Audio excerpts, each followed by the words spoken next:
All right, we are back here on the GSMC Baseball Podcast, bringing you our last segment, our fourth and final one, which is just going to be talking about some news stories around the league. I do this at the end of the show a lot, just some things I want to touch upon. They're not major, but I still think they're notable enough to be talked about for me. So, yeah, let's get straight into it. The first one we have is, again, a continuation on the Ippei Mizuhara and Shohei Ohtani scandal. Of course, if you somehow don't know by now, Ippei Mizuhara was Ohtani's former translator, one of his really good friends, and a guy who was really big in the part of getting Ohtani to the U.S., making him feel comfortable, and getting him to the beast of an MLB player he is now. It was found out that Ippei was stealing from him upwards of now what we know as $16 million. 16. He changed the settings on Ohtani's bank account so we wouldn't know. He impersonated Ohtani to get the money out. So, yeah, it's a big story, but some updates we now have is that he surrendered himself to law enforcement early this morning. Actually, I think it was federal enforcement, but, just that kind of thing. So he did surrender himself. He is apparently going to be appearing in court at 1 p.m. Pacific time. So currently it is 4:18 p.m. On the East Coast. So West Coast, the expectation is that apparently he will be let out on bond. So at this point, it is likely that he has shown up in court and he has been let out of prison for jail, I guess, to be let out on bond. So yeah, we'll be updating the story as it goes on. It is really, really fascinating and interesting. Now, all this stuff is alleged. Of course, we know he was in talks to plead guilty, so I'm not sure how that really adds on to it. But we'll be very careful about what we say because it is an ongoing legal situation. So we'll be talking about it, though, as the situation does unfold and as we get more information about it. I haven't really done a full segment on it in a little while just because, again, as I've said a few times now, it is more of a law situation that just happens to have a baseball player as a victim, a part of it. So I don't really know how much I can talk about it on a baseball podcast, and I don't really know how much I know about it because, as you guys can probably tell, I'm not a law guy. I'm not a lawyer. I don't know anything about it. So it's not really my place to entirely speak on it and give the most informed stuff. So if you want that, there's a lot of Dodgers reporters covering it. They know a lot more than me. So Alden Gonzalez has done a great job. He's a Dodgers beat writer. So if you want to follow him and keep up on it, I suggest you do that. But we'll be giving updates on it probably in this kind of segment as it does go on. But if there's a big break in it or Ohtani's involved somehow, we'll definitely talk about it as a full segment. But right now, it's more of a legal situation than a baseball situation, so I'm not going to go into it entirely. Going to some more baseball news, kind of also on the legal side. Bad Bunny, who ran a MLB agency, I believe it's pronounced Remas, they are under investigation by the MLBPA for basically bribing players, I think, to join their agency, if I'm not mistaken. We don't really know the entirety of it, but it's kind of that. It's kind of just that. So we'll be seeing how this does unfold. They do have some big name clients. I think their biggest one is Francisco Alvarez, the Mets catcher. So we'll be seeing how this does unfold. We'll be seeing what happens with the agency and seeing what happens to these allegations. But yeah, an interesting situation. I mean, first of all, Bad Bunny, a musician like him, creating an MLB agency that actually got players was kind of crazy. And now apparently they might have been doing illegal things, so that's even more crazy. So it's just an all-around interesting situation, and we'll definitely be watching it and updating it as the season does go on and as the situation does unfold. So right now they're under investigation by the MLBPA and the MLB, so we'll be seeing what does happen there. Julio Teheran has opted out of his Mets contract and elected free agency. After only one start with the Mets, he refused to be optioned to AAA and was let go by the Mets to be a free agent. I think that he's right now the best free agent on the market for teams that need pitching. I think some teams that could potentially be in on him are the Pirates. I think they always need pitching, and with the way they're playing right now, they might be a contender. I think the Astros are a great fit. We've talked so much now about how many injuries they've lost, how they've been underperforming. So I think Teheran can provide them with some really quality innings.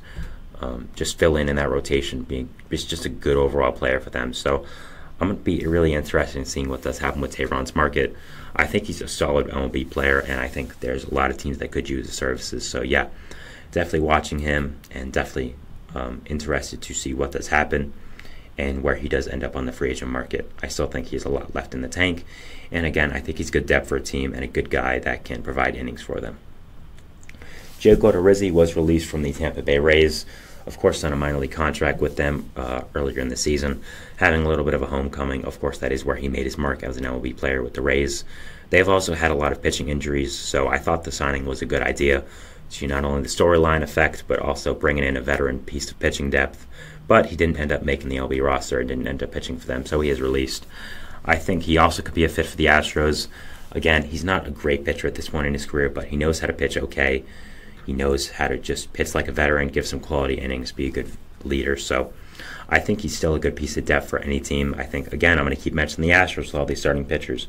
I think he could be a good fit for them, and I think the Astros should be all over him or Tehran. And we'll see what if they do end up with a team, and we'll see what their market does end up being. So that is something else to follow as the season and this goes on. So yeah.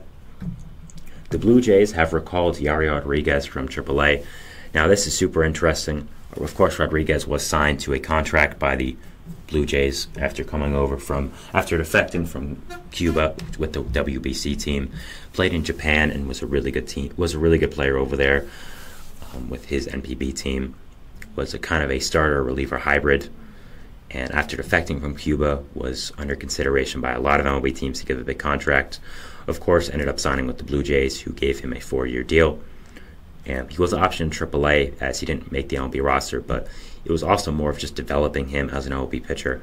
He has good stuff, but I still think he needs some secondary pitch help. So I think that's probably what they were working on in AAA, just getting him set for that, adjusting him to the major leagues. And I think it's also been a whirlwind few months, of course, defecting from his home country, going to America, then going to Canada, getting all that visa situation sorted out. So yeah, 4 different countries really, going from Japan to Cuba, then America to Canada. So it's been a whirlwind few months for Yariel, but good for him that he has a contract, is with the MLB, and defected. So good for him, and really looking forward to seeing what he can do with the Blue Jays. This is a really interesting signing when it first happened, and I think a lot of people are interested to see if he can become a really good pitcher in this league and how he will perform. So yeah, that's something I'm watching personally, and I'm really fascinated by what he will do in the MLB and how he will perform. So yeah.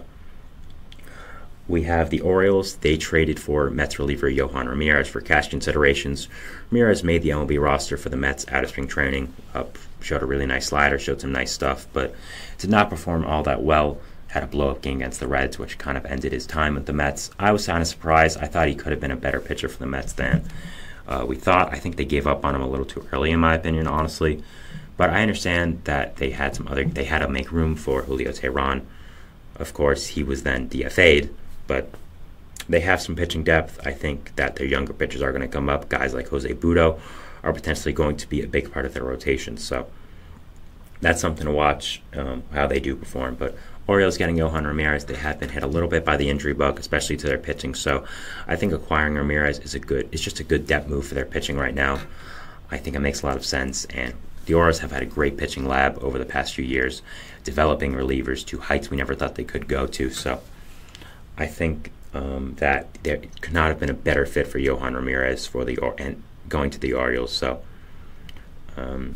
yeah, just a great fit there and super interesting to watch. Finally, we have MLB moving Sunday morning games off of Peacock.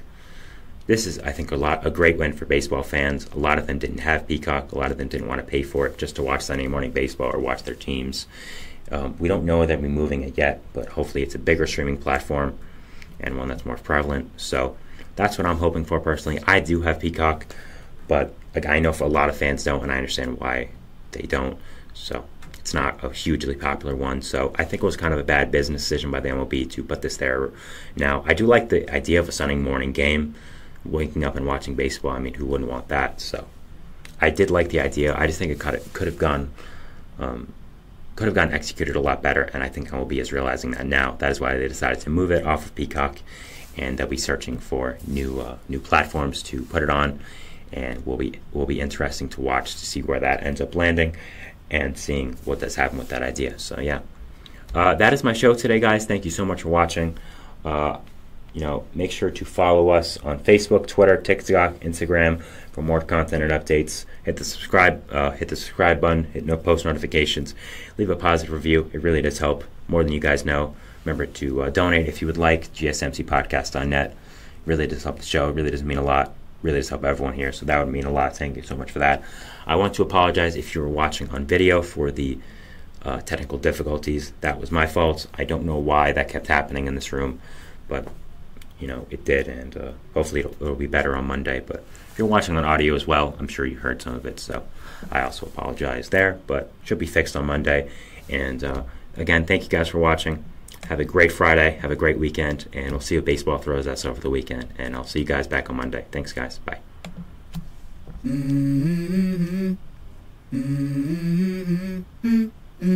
Let's go. I wake up to a little bit of drool on my pillow, feel like it's gonna be a bad day.